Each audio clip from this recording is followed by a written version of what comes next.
Hello à toi, j'espère que tu vas bien, que tu passes une bonne matinée, une bonne après-midi ou une bonne soirée. J'espère également que tu es dans ton instant cocooning, où tu es prête à écouter ce nouvel épisode du podcast Un nuage de bien-être.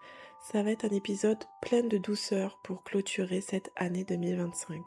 Donc installe-toi confortablement et c'est parti pour l'épisode du jour. Aujourd'hui, j'avais envie d'un épisode doux, un épisode sans pression, sans injonction, sans objectif à atteindre.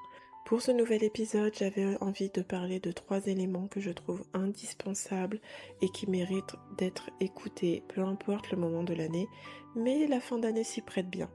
Donc je vais parler tout d'abord d'alimentation.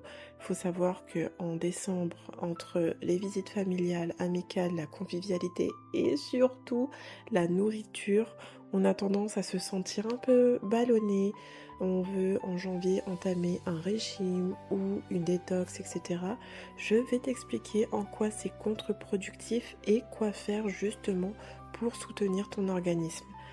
J'aimerais également te parler de ralentissement, de pourquoi selon moi ce n'est peut-être pas le bon moment pour fixer des objectifs à atteindre, pour fixer de nouvelles résolutions pour l'année qui suit, et tout simplement te dire qu'est-ce qu'il faudrait faire à la place de cela, sachant que même si c'est une bonne chose de se poser des objectifs, moi la première je le fais, il y a des moments dans l'année où il vaut mieux s'abstenir et ralentir. Et enfin, j'aimerais te partager un message pour cette nouvelle année 2026 autour de la paix, de la sécurité et de l'amour.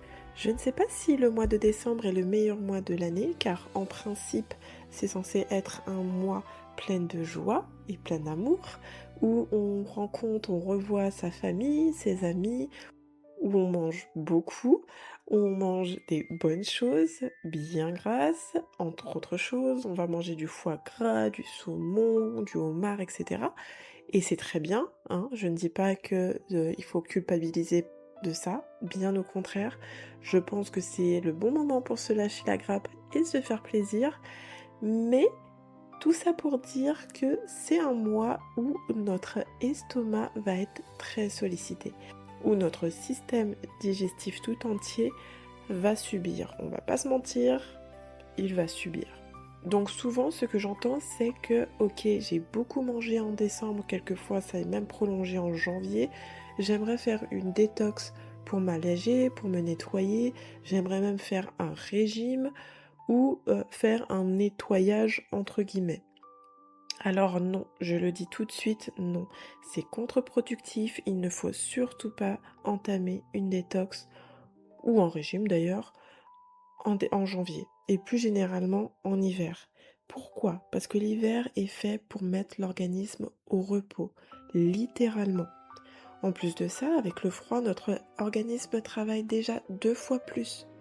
Donc si à cela on ajoute une détox, on va fatiguer encore plus le corps, on va se sentir du coup encore plus fatigué, on va lui demander un effort supplémentaire et en plus on risque de développer des carences. Alors qu'au contraire, en décembre, en janvier et même durant toute la période d'hiver, on va laisser le corps se reposer, on va l'aider à se reminéraliser pour avoir de la force et pour pouvoir affronter le froid, tout simplement. Donc, ne culpabilise pas d'avoir beaucoup mangé en décembre, de t'être fait plaisir. En plus de ça, tu t'es fait plaisir avec normalement des personnes que tu apprécies, que tu aimes, ou en tout cas que tu aimes passer du temps avec eux. Je dis en principe parce qu'il est vrai que la face cachée de décembre et des fêtes de fin d'année, c'est qu'il y a beaucoup de pression familiale. Souvent, on a la pression d'aller déjeuner ou dîner chez sa famille ou ses amis, parce qu'à ce moment-là, il y a beaucoup de questions intrusives qui est posées, ou sinon il y a des remarques qui vont être faites, entre autres choses, qui n'est pas du tout légitime. Et ça, malheureusement, beaucoup de personnes le subissent, même si c'est vrai qu'on devrait arrêter de subir et qu'on devrait s'affirmer et dire stop. Je sais pertinemment que c'est très difficile pour beaucoup de monde de le faire. Donc c'est pour ça que en décembre, il y a ce côté paradoxe entre joie, plaisir familial, amical, etc. et pression, stress, frustration. Parenthèse faite, On ne va pas solliciter le corps 2 fois plus en janvier, soi-disant pour faire un nettoyage. À la place, ce que je conseille simplement, c'est bien évidemment de ne pas faire de détox, de manger chaud. Le corps a besoin de chaleur. Le foie aussi a besoin de chaleur pour pouvoir ensuite faire son nettoyage comme il se doit. On va privilégier les bouillons d'os, les bouillons de légumes, de poulet, etc. J'en suis sûre que peu importe ton origine, peu importe la culture dans laquelle tu vis, dans laquelle tu es, il y a forcément une recette de bouillon ou de soupe. Peu importe la culture. Même dans les pays chauds, on fait des soupes. Donc, pas d'excuse, tu as de quoi faire des bouillons. Des bouillons avec des épices, des aromates pour booster encore plus ton organisme. En plus de ça, je te conseille de faire des plats bien mijotés, c'est-à-dire des plats qui vont cuire doucement, lentement, avec beaucoup de légumes, bien évidemment. Ça apporte de la joie, du réconfort pour le corps et surtout de la chaleur. Pour aider le foie à éliminer en douceur, on va simplement mettre une bouillotte chaude au niveau du foie.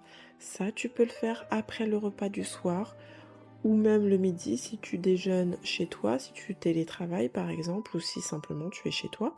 Tu vas poser cette bouillotte chaude au niveau de ton foie pendant 20 à 30 minutes. La chaleur va permettre à ton foie de mieux travailler. Donc ça va être vraiment booster pour l'élimination et pour te sentir un peu plus allégé. Je te conseille également de boire beaucoup d'eau. Ça a été dit et redit effectivement, mais il est hyper important de boire de l'eau. Pourquoi? Parce que l'eau va permettre d'éliminer, il va aider ton organisme à éliminer naturellement. Et qui dit élimination, dit que tu vas te sentir plus allégé, moins ballonné. Enfin, je te conseille le brossage à sec. Ça, c'est une pépite. Avec une brosse à poil souple, à poil doux, tu peux stimuler la circulation lymphatique. Le brossage à sec va également te permettre l'élimination des toxines et souvent il aide à réveiller le corps en douceur. Comment faire? Tu prends ta brosse, tu commences toujours du bas vers le haut. Donc si on commence par ta jambe, tu vas commencer au niveau de la cheville et avec ta brosse, tu vas faire des massages circulaires dans le sens des aiguilles d'une montre. Et tu vas faire ça en remontant doucement. Il faut vraiment que ce soit des mouvements doux. Et ensuite, tu continues en montant jusqu'au niveau du ventre, de la tête, du cou, des bras, etc. Fais attention au niveau du ventre, la peau est beaucoup plus sensible. Donc, je t'invite fortement à faire des mouvements doux. Et idéalement, tu peux le faire le matin pour ressentir ce pep, ce coup de boost. L'idée ici n'est pas d'agresser le corps, mais de l'accompagner et d'accompagner son nettoyage naturel. Et si on ralentissait avant de vouloir fixer des objectifs?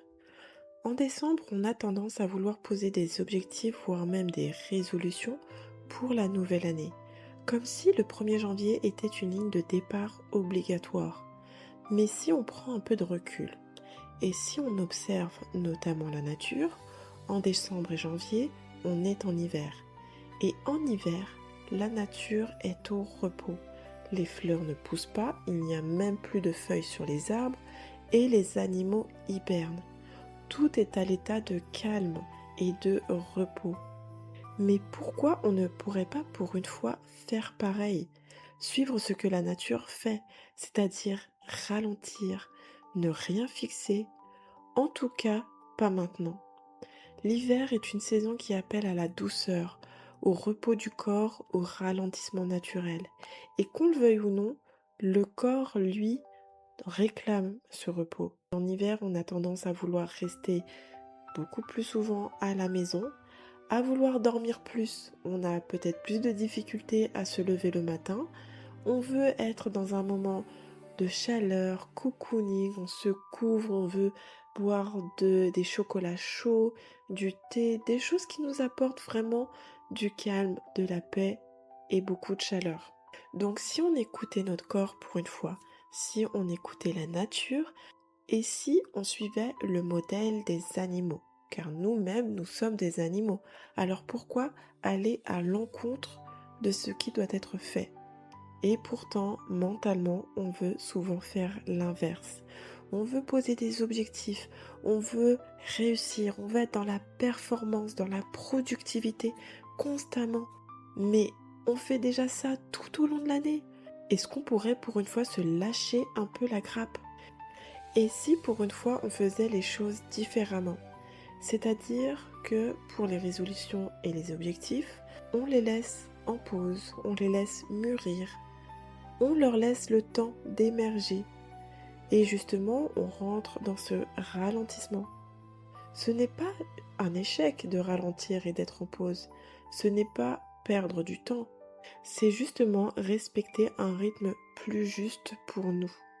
Et pour finir, j'aimerais pour cette nouvelle année 2026 te souhaiter une chose.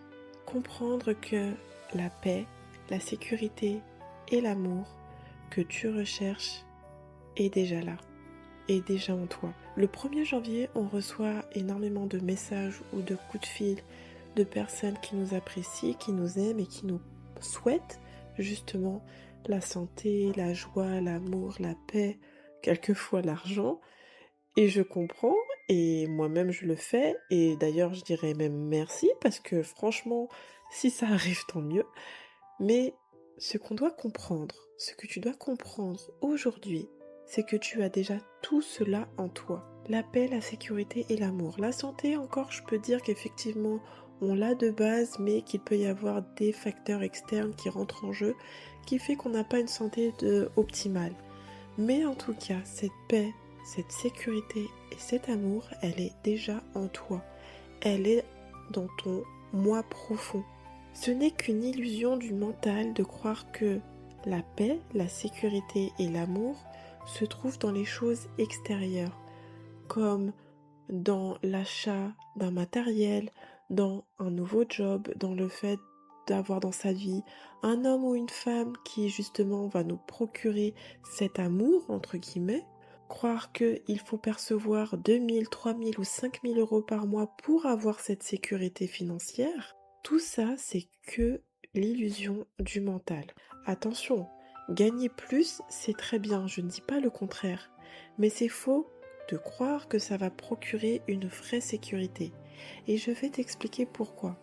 Parce que le mental trouvera toujours une nouvelle peur. Le mental fonctionne avec la peur. Et du coup, elle va créer des pensées pour te protéger, entre guillemets, mais elle ne te protège pas, elle fait tout le contraire. Et là, ce que je veux te dire, c'est de commencer à observer tes pensées avec bienveillance et avec douceur. Il ne faut pas que tu ailles en confrontation avec ton mental. Simplement comprendre que ton mental est dissocié de ton toi profond. Le mental fonctionne avec la peur. Donc, pour se protéger, elle va te faire croire qu'il te faut telle ou telle chose pour te sentir bien, pour te sentir en paix, en sécurité ou pour avoir de l'amour. Mais c'est totalement faux. La sécurité extérieure est instable. Et on le voit en fait, rien que en regardant l'aspect économique du pays. Croire qu'aujourd'hui 2000 euros peut nous procurer une sécurité financière n'est pas forcément juste. Et se dire que par exemple aujourd'hui il nous faut 3000 euros, peut-être que demain ce sera différent. Avec cette crise, avec cette vie économique qui est instable, ce n'est pas possible aujourd'hui de croire que la sécurité financière a un chiffre. La sécurité intérieure, elle, ne dépend de rien. Dès que toi tu décides de comprendre que dans ton moi profond, il y a déjà cette sécurité, tout change. Alors là, tu peux me dire, oui, mais comment croire ça quand j'ai des factures à payer, j'ai des dettes, etc. Oui, je te comprends. Mais si je te disais, là maintenant, de faire cet exercice, pose-toi, si tu veux fermer les yeux, ferme les yeux et essaye d'enlever tous les facteurs extérieurs à toi. Donc, pour rester à l'aspect financier, toutes ces problématiques d'argent, n'y pense pas. Et comme elles ne sont pas là, comment tu te sens là tout de suite à l'instant présent? Parce que ces problèmes, je ne dis pas qu'elles sont abstraites, parce qu'elles existent bien, mais elles sont à l'extérieur. Je sais pas si tu vois ce que je veux dire, tu vas peut-être te dire que voilà, je suis un peu bizarre, mais en fait ce que je veux te faire comprendre vraiment, c'est que toi, ton moi profond est dépourvu des éléments extérieurs à toi. Pour l'amour et la paix, c'est exactement la même chose.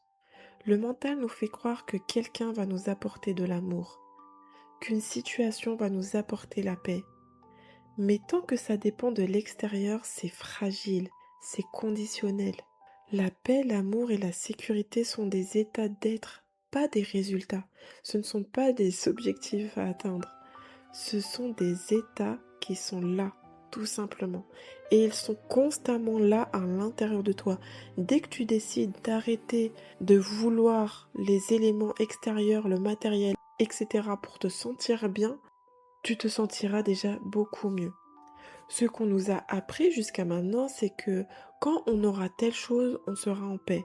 Quand on obtiendra telle chose, on se sentira en sécurité.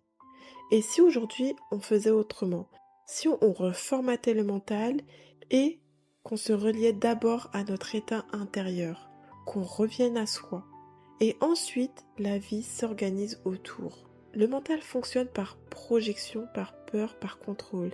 Il nous maintient dans l'illusion du plus tard, alors que revenir au moi profond, c'est sortir de cette illusion et se rappeler que tout est déjà là.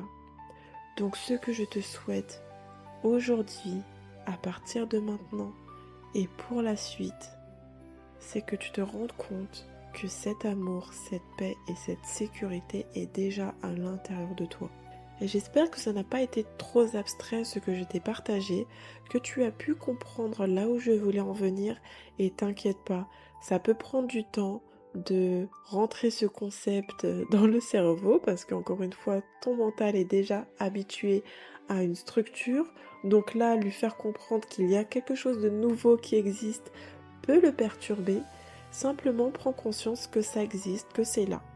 Et tu verras que petit à petit, les choses vont se faire, tu vas te sentir beaucoup plus soulagé, beaucoup plus en paix, tu vas avoir beaucoup plus d'amour parce que tout ça émerge de toi et tu vas comprendre véritablement que la sécurité extérieure n'existe pas. Alors, peut-être que cette fin d'année n'est pas faite pour décider, peut-être qu'elle est juste faite pour ralentir, écouter, ressentir. Laisser l'hiver faire son travail et se rappeler que tu n'as rien à devenir, rien à atteindre, tout est déjà là. Je te souhaite une bonne fête de fin d'année et une bonne année 2026. En ce qui concerne le podcast Un nuage de bien-être, tu vas le retrouver dès la semaine prochaine, le mardi bien évidemment. Si tu as aimé cet épisode, n'hésite pas à me laisser un commentaire et 5 étoiles sur ton appli de podcast préféré. Je te dis à bientôt et je te partage beaucoup de douceur. Bye.